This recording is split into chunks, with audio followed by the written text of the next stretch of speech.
थाहा छैन के फेरि हो भन्छ यार थाहा छैन भन्दैछु फेरि हो भनेर केही थाहा छैन मलाई प्रतिवेदन म पढ्दा नि पढ्दिनँ है केही कागज पत्र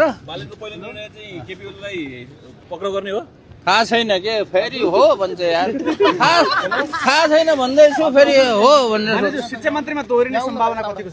मलाई थाहा छैन भगवान् पशुपतिनाथ लगाएर सोध्नु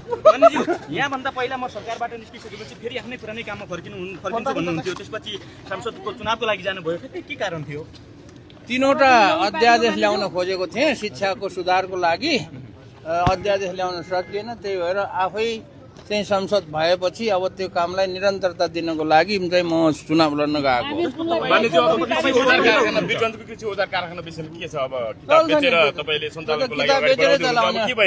किताब बेचेरै चलाउने हो राष्ट्र सरकारले बजेट छुट्याउँछ होला नि मान्ने थियो छुट्यायो भने राम्रो के डिमान्ड छ यहाँको म डिमान्ड गर्दैन बजेट सरकारले आफ्नै बुद्धिले बजेट छुट्यायो भने ठिक छ दियो नत्र किताबै बेचेर चलाउने भन्ने चलाउने चल्छ क्या किताब बेचेर महावीर पुनलाई माननज्यू तपाईलाई चाहिँ पदको लोभी पापी भनेकै आरोप लाए जसलाई चाहिँ पदको लोभै छैन त्यसलाई लोभी पापी भन्नेको मुख चाहिँ दिमाग चाहिँ सडेको होइन तपाईँ चाहिँ मन्त्री हुँदै चाहिँ तपाईँ दौडेर गएर मान्य भएर फेरि मन्त्री हुन आउनुभयो भन्ने आरोप लाग्यो नि त त्यो कुरा नबुझेकोले भनेको हो क्या त्यो कुरा किन म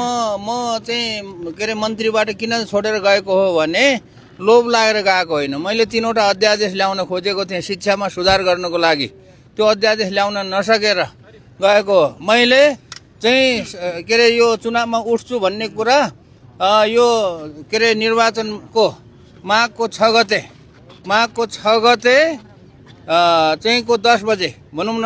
नाम दर्ता गर्नुपर्ने थियो उम्मेदवारको त्यसको 40 घण्टा अगाडिसम्म पनि मैले निर्णय गरेको थिएन 40 घण्टा अगाडि मात्र निर्णय गरेको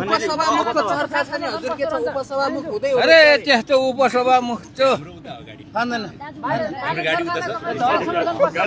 दुईटै पुर्याउन त साधारण त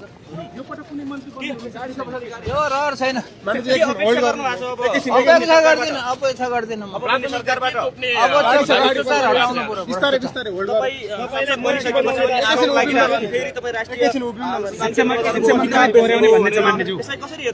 त्यो दिमाग नभएकोहरूले आरोप लगाउने हो क्या जसले सोच्नै सक्दैन दिमागै छैन भनेपछि के गर्ने त आरोप लगाए अब मैले के गर्ने तिनीहरूलाई बिचराहरू है